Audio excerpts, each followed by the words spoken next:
Israel's been bombing the Gaza Strip recently. A ceasefire has been agreed to. I think it was 2 days ago. A ceasefire came down after Joe Biden mentioned to Bibi Netanyahu that he expected a de-escalation, which is good. There's a couple problems with it. One, Israel's broken ceasefires in the past. Two, Biden, if he had this ability to get Israel to stop on his own, and I don't know if that's true for sure in his defense, but if he had this ability and he let it go on for 11 days, then he has blood in his hands. If you have the ability to stop a slaughter and you don't, you have blood on your hands. It's not difficult. But the reason I'm bringing this up again is because, as I mentioned earlier in the program, the building housing Al Jazeera, which is a Qatari-owned media outlet, and the Associated Press was bombed.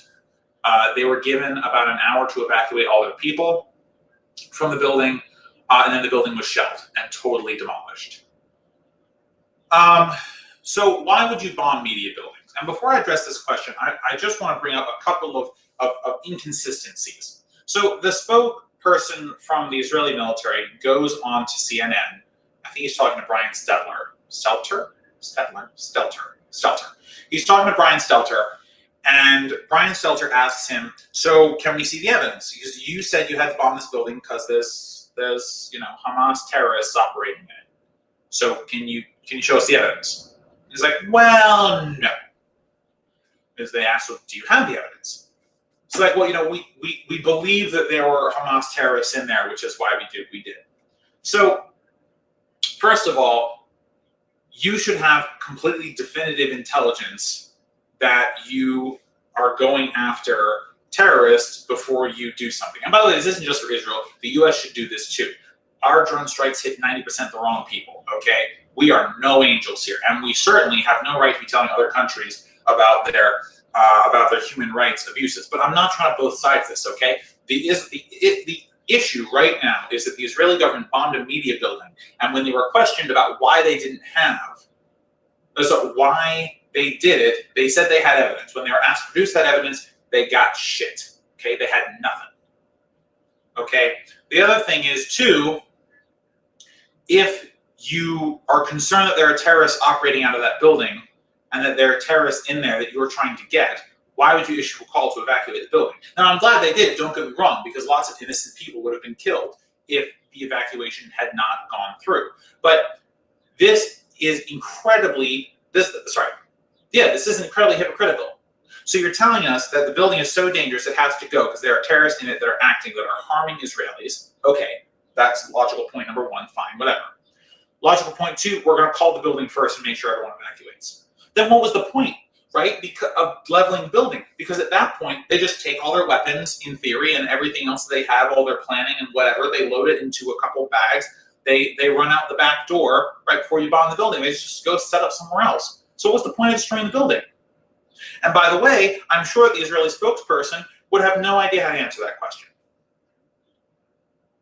Because there's the thought into this, and it's hard to say it's anything else.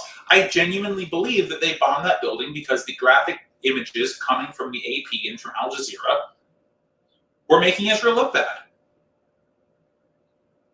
Why else would you bomb a media building? It doesn't make sense. The purpose of journalism, and by the way, many of the journalistic outlets in the United States are utter garbage and don't do their job and suck up to power and yada yada. But the point of journalism, at its core, is to challenge power. So you really know you're challenging power when power bombs your fucking building. By the way, the AP and Al Jazeera both came out afterwards saying that this is going to slow down their coverage. Well, mission accomplished then, for Israel anyway. You got to put a little bit of a delay on the delivery of the news of the heinous crimes, war crimes that you're committing there. There is no reason to bomb a media building, to kill journalists, And by the way, journalists are killed all over the world. Being a journalist is actually one of the hardest and most dangerous professions in the world.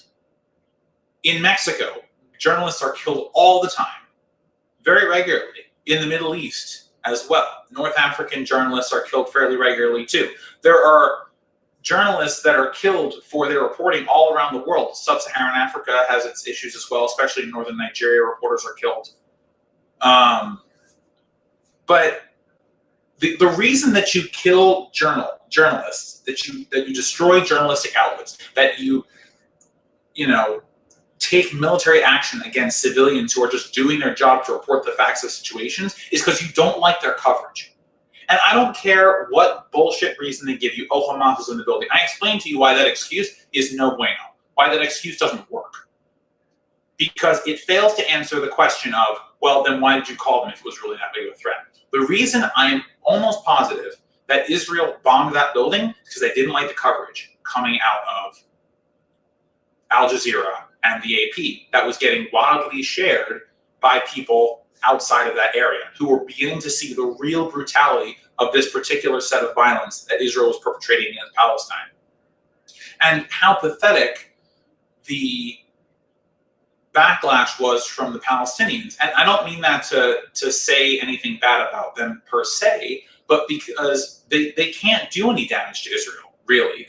Not nearly at the scale that Israel could do damage to them. So again, it's disproportionate. And when you start to see how terrible it is, when you start to see the images of little girls crying because their whole family's been murdered in a drone strike, once you see the tears, you start to feel for that other human being. And once that message is out, you generate outcry that your fellow humans are being destroyed. For what? And those images create pressure on politicians, especially politicians who are fighting for their political lives right now, like Bibi Netanyahu is. It all begins to make sense when you think about the broader political context of what's going on there. So, if you see militaries, first of all, you shouldn't trust anything a military official says from any country, right? Because they're most definitely lying or bending the truth on the behalf of their government or to justify the actions they took, right? Military action kills people almost always. There's almost never a situation where it doesn't. So anything that a military spokesperson says is going to be in defense of or in justification of whatever action was just taken. So don't believe them, ever. Not if they're American, not if they're Israeli, not if they're Palestinian, not if they're Saudi Arabian, not if they're Chinese, not if they're Russian, not if they're British, not if they're French, not if they're Nigerian. You get the point. Not if they're South African, who cares? Do not believe anyone ever if they are a spokesperson from the military telling you what actually happened. Wait for independent confirmation. Wait for journalists to investigate it. And if those journalists are attacked by the military who is doing the destructive actions, you've got your answer. What they're reporting is true, and what they're reporting makes that military organization afraid of them. Journalists are supposed to make uncomfortable the powerful and comfort the powerless. And if the response to journalists actually doing their job, actually providing that comfort for the powerless, actually challenging the powerful, is to destroy their infrastructure and to kill them, then you know who the good guys and the bad guys are. It's not hard.